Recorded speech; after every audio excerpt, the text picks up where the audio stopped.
Tigean somnolait sous un arbre. Sa dernière aventure l'avait laissé vanner, flappy. Soudain, il entendit dans le mugissement du vent une voix qui lui dit: Tigean, lève-toi, on te demande au domaine du roi pour une affaire qui n'a que trop duré. Puisque le repos des grands cimetières ne te convient pas, il faut que tu te rendes au domaine du roi. Mais Tigean ne savait pas trop où était le domaine du roi. Alors, il est parti au hasard de ses pas. Et puis, en route, il rencontre un personnage, parce qu'il était, on pourrait dire, dans la région de Québec, parce que c'est un très grand voyageur. Tigean était dans le Québec et puis s'en venait sur le fleuve. Et puis il rencontre un géant extraordinaire qui s'appelle Thor les Chênes. Thor les Chênes. Hey, Thor les Chênes, là, hey, moi, je suis un petite miniature. Il prenait les arbres comme ça, là, à bras-le-corps, là, des grands arbres, là. Il les poignait, il déracinait tellement qu'il est fort. Pour ça qu'il a pris son nom, Thor les Chênes. Comme moi, j'ai pris mon nom, Joe le patenteux, parce que je patente des affaires. Fait qu'il dit, Tigean, il dit à Thor les Chênes, j'ai une mission à faire, il faut que je me rende au nord de la grande route qui marche le fleuve. Il faut que j'aille là. Le roi et la reine me demandent ma présence et mon originalité. Alors, Thor les Chênes, il dit, oui, je veux bien, mais ça va payer comment? Comment on paye ça? Eh bien, Tigean, lui, je vais te donner le double de 2 fois rien. Le double de 2 fois rien, Thor les Chênes, il dit, ça me convient. Parce que Tigean, il prenait la même formule que souvent le roi fait quand il arrive pour le payer, et il écrit ça sur la glace, ça fond, bref. Et puis là, il dit, puisqu'il est bon à faire, à travailler avec les arbres, il lui demande de faire un radeau, parce qu'il faut qu'il s'en vienne de très loin pour le fleuve, pour venir ici. Et ici, il n'y a pas encore de Saguenay, là. Il y a juste le grand fleuve, la grande route qui marche, le fleuve. Et puis, alors, Thor les Chênes fabrique un radeau, un incroyable radeau, et puis il plante partout sur le radeau des poteaux. Il en place des poteaux, puis Tigean dit pourquoi pas 60, parce que Tigean, bien sûr, qui a en mémoire sa grande marche des enjambées de 9 lieues. Alors, il plante des poteaux sur le radeau, et puis il installe des voiles. Ah, des voiles qui prennent au vent dans ce sens-là, toutes sortes de directions. Et puis,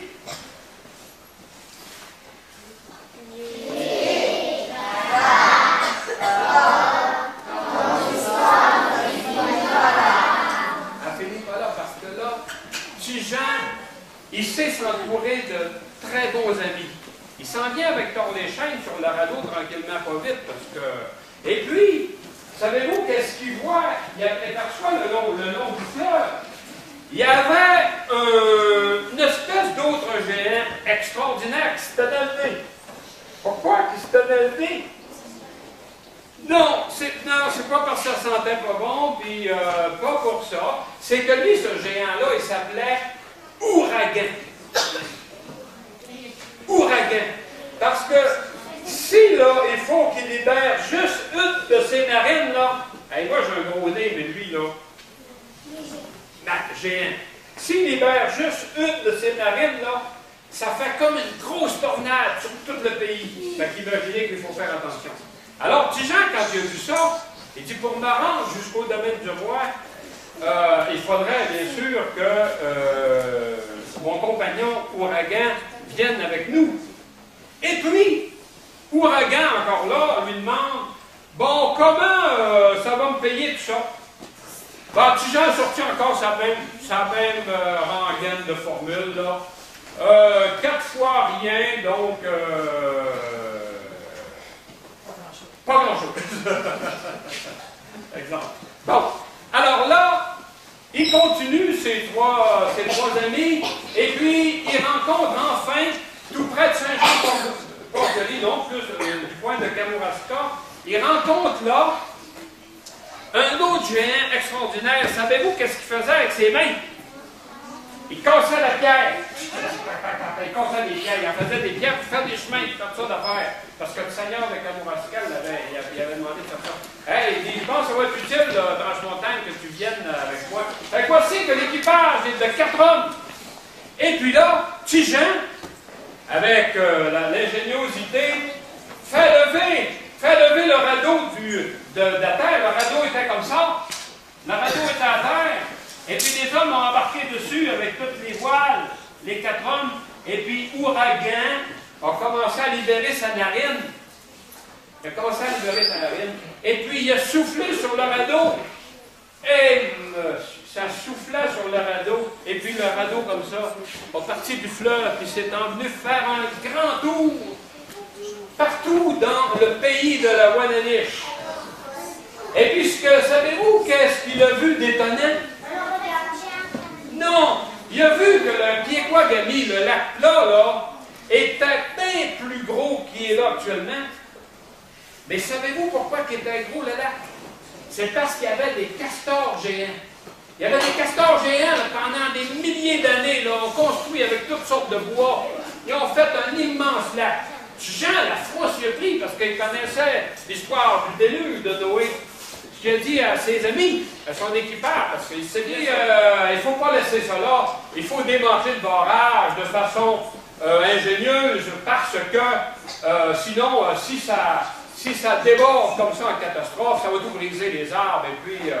Et puis là, ben, il demande à Torléchaine de voir au bon état pour que le barrage se tienne, en attendant que Tranche-Montagne, vous savez, celui-là qui cassait les pierres, celui qui cassait les pierres, Jean lui a demandé, ça semble s'en aller en descendant, en partant du grand lac des Castors, ça semble descendre vers le fleuve. Oh ben là, il dit à Tranche-Montagne, tu vas partir, et puis tu vas aller creuser un canal, qui est aujourd'hui le Saguenay, pour que quand Torléchaine va faire 2 brèches, 2 décharges à cet immense territoire-là, l'eau va sortir tranquillement, et puis elle va faire le Saguenay pour aller rencontrer le Père des eaux. Alors ça a duré assez longtemps, cette histoire du radeau volant. Mais savez-vous ce que Tijan a eu en tête?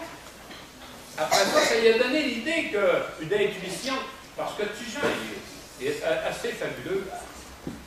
Ça lui a donné l'idée qu'un jour, il va y arriver un colonisateur qui s'appelle le curé Hébert. Et moi, je viens justement d'Héberville, c'est le fun, hein? Le curé Hébert avec sa gang. Et puis, incidemment, ils ont fabriqué un bateau, un radeau, avec 60 voiles. C'est réel, ça, c'est dans le réel de notre région. Et puis, ils ont commencé à faire toute la civilisation, le pays janois, qui est tout neuf, et que vous êtes, vous autres, des beaux enfants dans ce pays de la Wananiche.